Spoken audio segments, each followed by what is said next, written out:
नमस्कार विद्यार्थी मित्रांनो, गणित सेतू या युट्यूब चॅनलवर तुम्हा सर्वांचं स्वागत आहे. मागच्या पार्टमध्ये आपण संख्या आणि अंक यांच्यातला फरक समजून घेतला. आजच्या व्हिडिओमध्ये आपण संख्या आणि त्याचे प्रकार व्यवस्थित समजून घेणार आहे, ते अगदी सोप्या भाषेत आणि डेली लाईफच्या एक्झाम्पल सहित. तर चला सुरुवात करूयात. तर सर्वात पहिल्यांदा आपण संख्यांचे प्रकार का पडले तर ते समजून घेऊयात. ही असते आपली नंबर लाईन. या नंबर लाईनच्या सेंटरला काय येतो? 0 येतो. मग या 0 पासून उजव्या साईडला आपण गेलो तर उजवीकडे बघा 1 2 3 असे नंबर्स दिसतील. मग हे नंबर सगळे कसे असतात? धनसंख्या म्हणतात किंवा त्याला पॉझिटिव्ह नंबर्स असं म्हणतात. आणि हे नंबर्स असंच वाढत जातात इन्फायनाईट पर्यंत. सर्वात मोठी धनसंख्या कोणती असा प्रश्न जर विचारला त्याचं उत्तर काय असणार आहे? सांगता येणार नाही. त्याच पद्धतीनं ह्या 0 पासून ज्यावेळेस आपण डाव्या साईडला जातो त्यावेळेस -1 -2 -3 असे नंबर्स मिळतात. ते म्हणजे काय झाल्या? ऋण संख्या. त्यालाच म्हणतात इंग्लिशमध्ये निगेटिव्ह नंबर्स. आता ह्या नंबर लाईनवर टोटल किती संख्या आहेत हे सांगता येईल का आपल्याला? तर सांगता येणार नाही, कारण दोन्ही साईडून ही लाईन काय होत असते? वाढत जात असते. म्हणून मॅथमॅटिशियननं काय केलं की हा शेवटचा नंबर आपण सांगू शकत नाही, म्हणून त्याच्यासाठी एक नोटेशन यूज केलं. ते म्हणजे हे नोटेशन, आणि त्याला म्हणतात इन्फिनिटी म्हणतात. आणि त्यालाच मराठीत काय म्हणतो आपण? अनंत म्हणतो. मग जर आपल्याकडे इतक्या सगळ्या संख्या असतील तर त्या संख्यांचा स्टडी करणं हे अवघड गेलं असतं. म्हणून मॅथमॅटिशियनने काय केलं की ह्या जेवढ्या संख्या आहेत तर त्या संख्यांना थोड्या थोड्या टाइप्स मध्ये डिवाइड केलं, वेगवेगळे प्रकार त्यांचे पाडले. त्यामुळं काय झालं की त्या संख्यांचा स्टडी करणं सोपं गेलं. मग आता आजच्या व्हिडिओमध्ये आपण तेच संख्यांचे प्रकार, ते टाइप्स आपण बघणार आहे. प्रत्येकाचेच काय वेगळे स्पेसिफिकेशन असतं तर ते आपल्याला बघायचंय. तर बघा, पहिला टाइप असणार आहे नॅचरल नंबर. मग नॅचरल नंबरलाच मराठीत काय म्हणतात? नैसर्गिक संख्या. मग आता हा पहिला टाइप कसा आला तर ते बघूया. आपण डेली लाईफमध्ये भरपूर एक्झाम्पल्स वापरत असतो. म्हणजे 2 किलो साखर, 10 वह्या, 20 पेन्सिल असं आपण म्हणत असतो. मग ते जे दाखवण्यासाठी ज्या संख्या आपण वापरतो तर त्याला काय म्हणतात? नैसर्गिक संख्या. मग लक्षात ठेवताना एवढंच लक्षात ठेवा की डेली लाईफमध्ये आपण कोणताही व्यवहार करताना किंवा कोणतीही संख्या सांगताना ज्या संख्या वापरतो तर त्याला काय म्हणतात? नैसर्गिक संख्या. मग नैसर्गिक संख्याचं नोटेशन काय असतं? कॅपिटल एन न नैसर्गिक संख्या दाखवल्या जातात. आणि मग या नैसर्गिक संख्या स्टार्ट कुठून होतात? 1 पासून स्टार्ट होतात. 1 2 3 अप टू इन्फिनिटी पर्यंत. म्हणजे 1 पासूनच्या सगळ्या धनसंख्या ज्या असणार आहेत त्या म्हणजे काय झाल्या? नैसर्गिक संख्या झाल्या. मग आता बघा, पुढचा टाइप आला होल नंबर्स. मग आता जर आपल्याकडे काहीच नाहीये असं सांगायचंय किंवा माझ्याकडे 0 वह्या आहेत, 0 पुस्तक आहेत, तर त्याच्यासाठी आपण नैसर्गिक संख्यात 0 घेतलेला नव्हता. मग 0 ऍड करण्यासाठी दुसरी कॅटेगरी आली आणि तोच दुसरा टाइप म्हणजे काय झाला? होल नंबर झाला. त्याला मराठीत पूर्ण संख्या असं म्हणतात. मग पूर्ण संख्या नोटेशन काय आहे? डिनोट कशानं करतात? तर कॅपिटल डब्ल्यू न डिनोट करतात. त्याला म्हणतो आपण होल नंबर्स, किंवा त्याला दुसरं नाव काय? पूर्ण संख्या. मग पूर्ण संख्या कुठून स्टार्ट होणार आहेत? ह्या नैसर्गिक संख्या सगळ्याच येणार होत्या आणि त्याच्यात फक्त इन्क्लूड काय करतोय आपण? 0 इन्क्लूड करतोय. म्हणजे एक्झाम्पल कोणते कोणते येणार? 0 1 2 3 अप टू इन्फिनिटी पर्यंतचे सगळे नंबर्स काय असणार आहेत? होल नंबर्स मध्ये असणार आहेत. मग आता आपण एकदा नंबर लाईन बघूयात. बघा, नॅचरल नंबर आपण घेताना कुठून घेतलेले? ह्या 1 पासूनच्या सर्व नंबर्स नॅचरल नंबर पर्यंत घेतलेले. त्याच्यानंतर होल नंबर साठी काय केलं आपण? ह्या सगळ्या संख्या घेतल्या पण 0 पण ह्याच्यात काय केलं? ऍड केलं. म्हणजे आता आपली पूर्ण नंबर लाईन वरची कंप्लीट हाफ नंबर लाईन काय झाली आहे? पूर्ण झालेली आहे. मग आता ह्या राहिलेल्या संख्यांसाठी पुढचे टाइप आले. आता नेक्स्ट टाइप असतो तो काय असतो? इंटिजर्स असतो. त्यालाच काय म्हणतात? पूर्णांक संख्या. मग पूर्णांक संख्या म्हणजे काय? आता बघा, डिनोट करतो आपण कॅपिटल झेड न पूर्णांक संख्या डिनोट करतो. आणि पूर्णांक संख्या कशाला म्हणायचं? Whole number plus negative number. म्हणजेच आता होल नंबर कोणते होते? ह्या 0 पासून पुढचे सगळे होल नंबर होते. प्लस आपण काय म्हणतोय? सगळे निगेटिव्ह नंबर्स म्हणजे काय असणार आहे? पूर्णांक संख्या. म्हणजे ह्या नंबर लाईनवर जेवढे काही नंबर्स आता तुम्हाला दिसत आहेत ते म्हणजे काय झाल्या? पूर्णांक संख्या झाल्या. आणि ते डिनोट कशानं करतो आपण? कॅपिटल झेड ने डिनोट करतो. मग संख्या कोणत्या कोणत्या येणार? बघा, -6 -5 -4 अप टू 0. 0 पासून पुढच्या कोणत्या संख्या येतील? 1 2 3 अँड सो ऑन येणार. नेक्स्ट टाइप आहे रॅशनल नंबर्स. त्यालाच मराठीत परिमेय संख्या असं पण म्हणतात.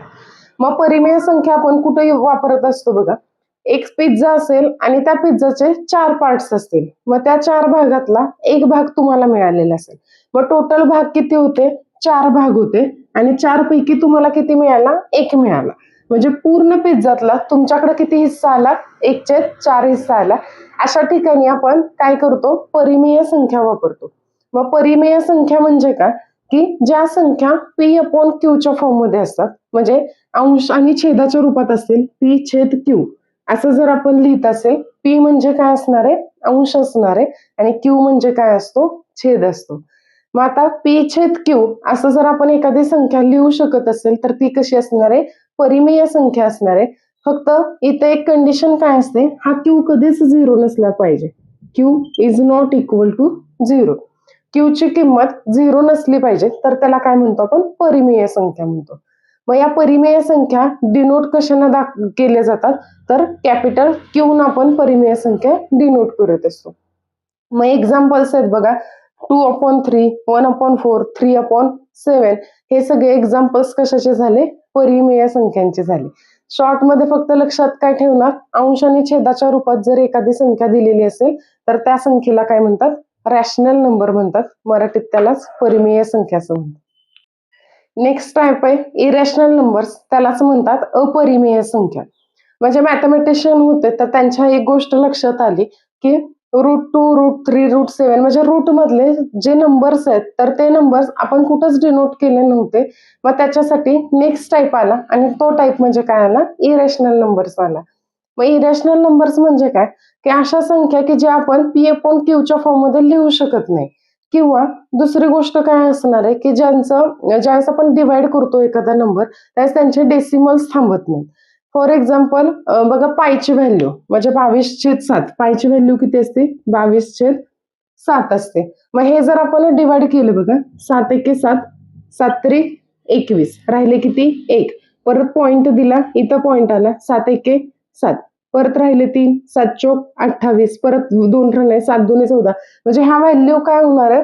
रिपीट होत राहतात. ह्या व्हॅल्यू कुठंच थांबत नाहीत. मग अशा व्हॅल्यूला काय म्हणायचं? की अशा संख्यांना काय म्हणतो आपण? इरॅशनल नंबर्स म्हणतो, म्हणजेच अपरिमेय संख्या. पण हे डिनोट करतो Q डॅशने डिनोट करतात. व एक्झाम्पल्स कोणते झाले? जे रूट मध्ये नंबर्स असतील. आता इथे एक गोष्ट लक्षात ठेवा, ज्या संख्यांचं स्क्वेअर रूट निघत नाही त्या संख्या सगळ्या कशा असणार आहेत? इरॅशनल नंबर्स असणार. म्हणजे बघा, आता 4चं जर स्क्वेअर रूट काढायचं असेल आपल्याला तर 4चं माहिती आपण 4 कोणाचा रूट आहे? 2चा स्क्वेअर आहे. मग त्यामुळे स्क्वेअर रूट ऑफ 4 व्हॅल्यू किती येणार आहे? 2 येणार आहे. नेक्स्ट घेतलं 25 घेतलं, 25 कोणाचा वर्ग आहे? 5चा वर्ग आहे, त्यामुळे इथं 5 येणार आहे. पण जर √7 घेतलं तर 7 कोणाचा वर्ग आहे का? 11 कोणाचा वर्ग आहे का? तर कोणाचाच नाही. मग अशा संख्या की ज्यांचा वर्ग निघत नाही त्या सगळ्या संख्या काय असणार आहेत? Irrational numbers. नेक्स्ट टाइप आहे वास्तव संख्या म्हणजेच रिअल नंबर्स. मग रिअल नंबर्स म्हणजे कोणते? Rational number plus irrational number म्हणजे दोन्हींचे ऍडिशन म्हणजे काय असणार आहे? रिअल नंबर असणार आहे. मग रिअल नंबरवर एक गोष्ट लक्षात ठेवा, ह्या नंबर लाईनवर जेवढ्या काही संख्या दिसतात त्या सगळ्या संख्या काय असणार आहेत? रिअल नंबर्स असणार आहेत. मग एक्झाम्पल म्हणून कोणते कोणते घेतले बघा, -1, 3, √7, 1/4. म्हणजे जे आपण रिअल रॅशनल नंबर मध्ये घेत होतो, जे इरॅशनल नंबर मध्ये घेतो त्या सगळ्या संख्या काय असणार आहेत? रिअल नंबर्स असणार आहेत. रिअल म्हणजेच काय? वास्तव संख्या, जे आपण डेली लाईफच्या एक्झाम्पल मध्ये वापरत असतो. म्हणजे आता बघा, टेम्परेचर जर आपल्याला सांगायचं असेल तर टेम्परेचर आपण मायनस मध्ये पण सांगतो, 0°C मध्ये पण सांगतो आणि 100°C मध्ये पण सांगतो. मग त्यांना काय म्हणायचं? वास्तव संख्या. त्याच्यानंतर आपण बँकेतले व्यवहार करतो, तिथं पण नंबर्स आपण वापरत असतो. म्हणजेच काय झालं, ह्या नंबर लाईनवरच्या जेवढ्या काही संख्या दिसतात त्या सगळ्या संख्या काय असणार आहेत? रिअल नंबर्स असणार आहेत. आता आपण क्विक रिव्हिजन करूयात. एक चार्ट बनवलाय बघा आपण. पहिला होता आपला टाइप नॅचरल नंबरचा. नॅचरल नंबर कशाने डिनोट करतो? कॅपिटल N ने डिनोट करतो. इथं कोणत्या संख्या घेतो? ज्या दैनंदिन जीवनात आपण वापरत असतो, व्यवहार करायला वापरत असतो, तर त्या संख्या म्हणजे काय येणार आहेत? नॅचरल नंबर्स येणार आहेत. नेक्स्ट टाइप होता whole number. Whole number capital W ने आपण दाखवतो. मग होल नंबर मध्ये कोणत्या संख्या होत्या? नॅचरल नंबर मधल्या सगळ्या संख्या होत्या आणि त्याच्यात 0 आपण ऍड करत होतो. म्हणजे 0 पासून ह्या पुढच्या सगळ्या संख्या काय असणार आहेत? होल नंबर्स असणार. नेक्स्ट टाइप होता झेड. झेड म्हणजे काय असणार? इंटिजर्स. म्हणजे इंटिजर्स मध्ये काय आहे, एक लक्षात ठेवा, इंटिजर मध्ये सगळे पॉझिटिव्ह नंबर, सगळे निगेटिव्ह नंबर प्लस 0 हे सगळे नंबर्स काय असणार आहेत, इंटिजर्स असणार आहेत. नेक्स्ट आहे बघा, क्यू न डिनोट करतो, तो कोणता असतो, रॅशनल नंबर असतो.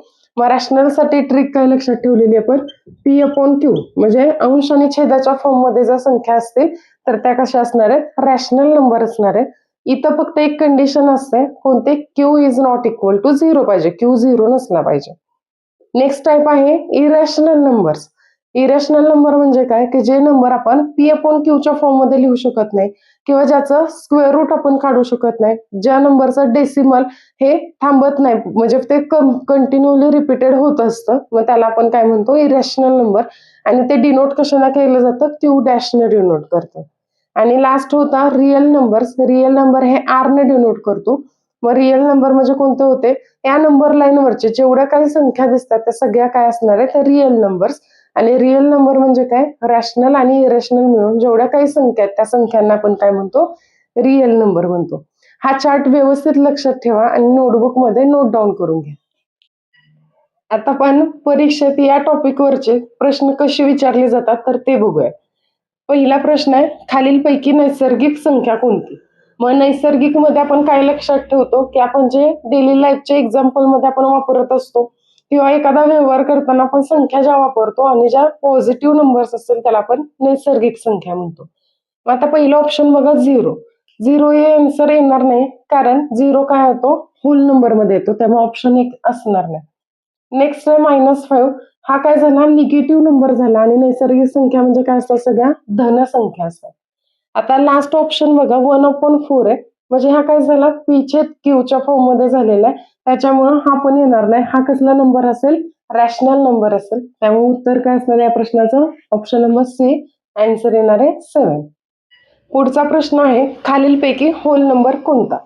मग होल नंबर म्हणजेच पूर्ण संख्या कोणत्या असणार आहे, 0 पासूनच्या ज्या पुढच्या असतात, तर इथं आपण बघितलेलं बघा नंबर लाईनवर, 0 पासूनच्या पुढच्या सगळ्या नंबर्स कशा असणार आहेत, सगळे होल नंबर्स असणार आहेत. मग आता पहिला बघा, -1 आहे, -1 हा निगेटिव्ह नंबर झाला म्हणजे तो येणार नाहीये. इथं बघा, हे 1/2 म्हणजे पी अपॉन क्यूच्या फॉर्म मध्ये आला, हा रॅशनल नंबर झाला. सेम तसंच इथं पण हा काय झाला, रॅशनल नंबर झाला. म्हणजे या प्रश्नाचं बरोबर उत्तर काय असणार आहे, ऑप्शन नंबर सी, 0 हे या प्रश्नाचं उत्तर असणार आहे. नेक्स्ट बघा, खालीलपैकी इंटिजर कोणता आहे, इंटिजर कोणता आहे हे विचारलेलं आहे. मग आता बघा, हा 5/8 आहे, म्हणजे हा काय झाला, हा रॅशनल नंबर झाला. त्याच्यानंतर हा इथं पाय, इथं √3, पाय आणि √3 अशा टाईपचे जे नंबर्स असतात तर ते कुठं घेतो आपण, इरॅशनल नंबर मध्ये घेतो, त्यामुळे हा पण येणार नाही, हे पण येणार नाही, म्हणजे ऑप्शन काय असणार आहे, एक करेक्ट आन्सर असणार आहे. नेक्स्ट क्वेश्चन आहे, खालीलपैकी रॅशनल नंबर कोणता. मग रॅशनल असेल तर एकच गोष्ट लक्षात ठेवायची, रॅशनल काय म्हणणार आपण, पी अपॉन क्यूच्या फॉर्म मध्ये असेल तर त्याला आपण रॅशनल म्हणतो. मग आता ह्या ऑप्शन मध्ये पी अपॉन क्यू म्हणजे अंश आणि छेदाच्या फॉर्म मध्ये कोणती संख्या दिसते, एकच संख्या दिसते, म्हणजे ती कोणती असणार आहे, 711. म्हणजे या प्रश्नाचा बरोबर ऑप्शन कोणता असणार आहे, ऑप्शन डी असणार आहे. आता काही महत्वाचे पॉइंट्स तुम्हाला लक्षात ठेवावे लागतात, तर ते पॉइंट्स आता आपण बघूया. पहिला आहे सर्वात लहान नैसर्गिक संख्या. मग या प्रश्नाचं उत्तर काय येईल, नैसर्गिक संख्या सुरुवात कुठून होते, 1 पासून सुरुवात होते, 1 2 3 अँड सो ऑन. मग आता बघा, सर्वात लहान नैसर्गिक संख्या विचारली, मग सर्वात लहान नैसर्गिक संख्या कोणती येणार आहे, 1 सर्वात लहान नैसर्गिक संख्या येणार. आता दुसरा पुढचा प्रश्न आहे बघा, सर्वात मोठी नैसर्गिक संख्या कोणती. 1 पासून नैसर्गिक संख्या सुरुवात होतात आणि त्या वाढतच जातात, त्यामुळे आपण सर्वात मोठी नैसर्गिक संख्या सांगू शकतोय का, नाही, त्यामुळे या प्रश्नाचं उत्तर काय असणार आहे, सांगता येत नाही. आता नेक्स्ट आहे बघा, सर्वात लहान पूर्ण संख्या. मग पूर्ण संख्या म्हणजेच काय, होल नंबर्स स्टार्ट कुठून होतात, 0 पासून, 1 2 3 अँड सो ऑन. मग सर्वात लहान पूर्ण संख्या कोणती असणार आहे, 0 असणार आहे. आता पुढचा प्रश्न बघा, सर्वात मोठी धनसंख्या. सर्वात मोठी धनसंख्या सांगता येईल का कोणती आहे, ते नाही सांगता येणार, त्यामुळे या प्रश्नाचं उत्तर पण काय असणार आहे, सांगता येणार नाही. आणि सर्वात लहान ऋणसंख्या. ऋणसंख्या पण काय होतात, या साईडला वाढत जातात, त्यामुळे सर्वात लहान ऋणसंख्या कोणती सांगता येईल का, नाही येणार. अशा पद्धतीने ह्या काही महत्वाच्या फॅक्ट्स असतात तर त्या तुम्हाला लक्षात ठेवाव्या लागतात. √2 म्हणून सांगा मला, ही √2 कोणत्या टाईप मध्ये येईल, √2 ही कोणती संख्या आहे हे मला कमेंट मध्ये सांगायचं.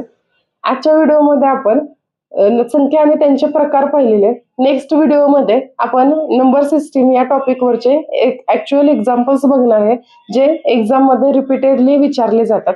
व्हिडिओ आवडला असल्यास व्हिडिओला लाईक करा आणि गणित सेतू या चॅनलला सबस्क्राईब करा. भेटूयात नेक्स्ट व्हिडिओमध्ये. तोपर्यंत स्टडी करत राहा आणि प्रॅक्टिस करत राहा. थँक्यू.